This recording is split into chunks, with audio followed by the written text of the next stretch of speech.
Hello and welcome to another Imperator Rome video, and while this one is technically a developer diary, I'm probably going to title this as Imperator Rome News, as it's not really telling us anything about what's coming into the game. I want to keep the developer diary series for that.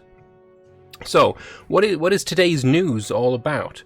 Well, to start with, on Monday, we did not get a developer diary. We just got this from the new community manager, Pariah, who said, "Salvet citizens, as we prepare for the exciting news to come, and looking forward to sharing it with you, the next dev diary will be exceptionally released later this week." So, yeah, we didn't get a dev diary this Monday. We didn't actually get one Monday previous. It's been a while since we had one.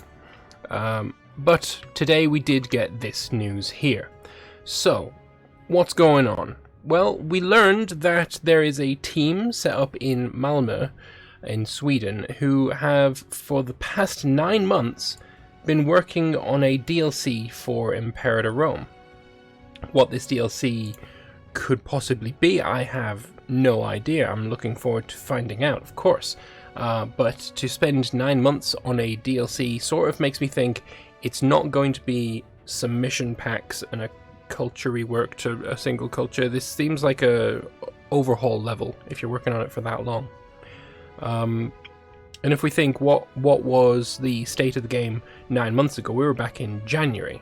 And to put that into perspective, we had the Cicero patch, I believe we had the Livy patch, but we didn't have anything after that. We didn't have Archimedes yet. So the game didn't have its religion update. Game definitely didn't have its culture update. But it did have pops and cities and all of that. So the main bedrock foundations of the game were in place. So this DLC, overhaul DLC, massive expansion DLC, we've yet to see what is coming. But yeah, they've been working on that for the past 9 months, and apparently they will be working on Imperator Rome going forward even more.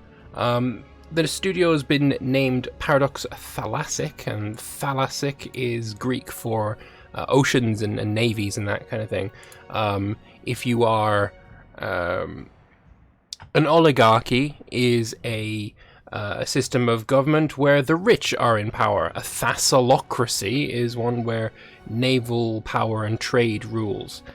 So Thalassic could be something to do with the ocean. The thumbnail for their meeting the team video over on their YouTube channel also seems to suggest that as well.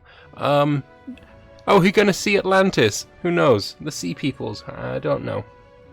But anyway, this dev diary, in inverted commas, is all about meeting the team, and I'm not going to go through and read out everyone's introductions.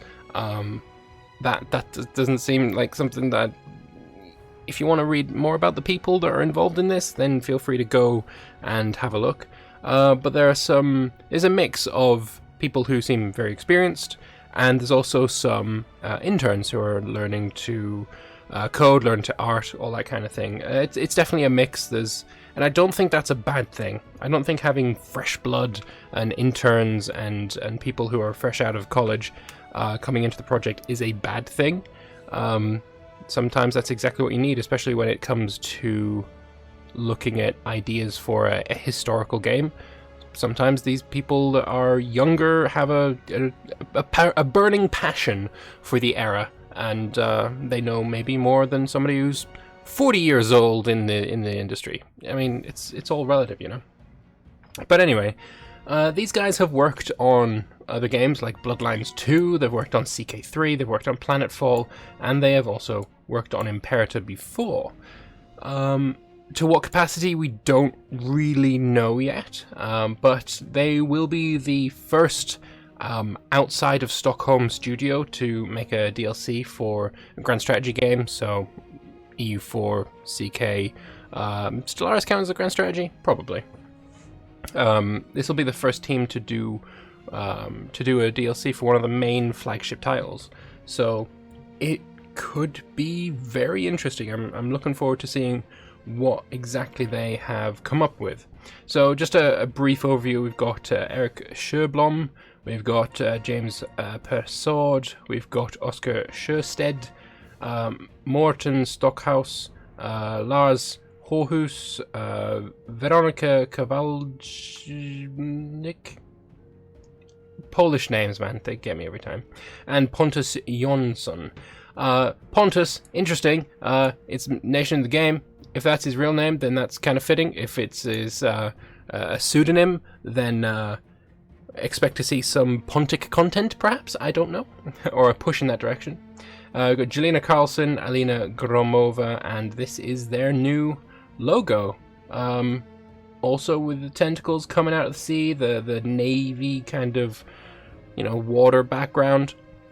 Maybe it's completely irrelevant to what they're working on, and it probably is, because I mean it's a new studio. They're not going to name a studio after DLC they're making. But it's interesting. It's interesting to think about what exactly they could be doing. What I'd like to see, I couldn't even begin to say. I do not know. I already have all of my ideas of what I would do to change the game, but that doesn't really fit into the context of an overhaul or an expansion DLC. Like, I don't know how that would work. I do remember when I was talking to Johan back at PDXCon 2019, his ideas for DLC were along the lines of don't make people pay for mechanics. So if this DLC has been worked on for 9 months and doesn't have mechanical changes, then that's really, really boosting the amount of flavor that's in the game. Or it could be entirely, a normal DLC for Paradox, one of the older ones that came with mechanics. We just have no idea right now. I would assume that on Monday, the standard day for Imperator Rome Developer Diaries, we'll learn more, and I really hope that we find out what it is they've been working on, or maybe even find out what the main team has been working on with Vitruvius. I want to see some news. I want to see some changes coming to the game, and while it's great to find out that Paradox are not abandoning Imperator, you wouldn't set an entire new studio on making a DLC for Imperator if your plan was to abandon it. It's exciting to see that, but what I really want to see is what they've actually come up with. Until then, I don't really find that there's a massive amount to talk about. But if you want to learn more about these people, then there will be a link to this dev diary in the... excuse me, I'm still a little bit sick. There'll be a link to this dev diary in the description below, and also to the Meet the Team video, where they're each going to be talking about who they are, what they like. A lot of them are into Dungeons and Dragons, so maybe some more roleplay-esque things coming to the game, perhaps. I don't know. They also ask what kind of start position that you like. You just saw that there. A lot of them said Rome. A couple of them said Egypt. One person said Macedon. But they're worryingly, there was quite a few people that were just, I like playing Rome because I like painting the map. That's not entirely comforting. But it could be nothing. Could be nothing. Yeah, so the team's here. If you want to learn about who they are, then I'll leave links to both the video and to this dev diary in the description below. But anyway, thank you all very much for watching. I'd love to know your thoughts in the comment section below. Let me know what you think.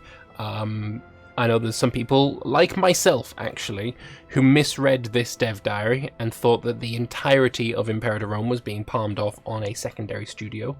I misread that at first and was quite crestfallen, but I did go back, reread, and figure out that, oh no, that's not at all what it's being said here. I'm just wrong on that one. So, yeah, don't make that mistake. Don't make the same mistake that I did. But yeah, I'll leave links to these in the description below, and I'll see you in the next one. Bye-bye.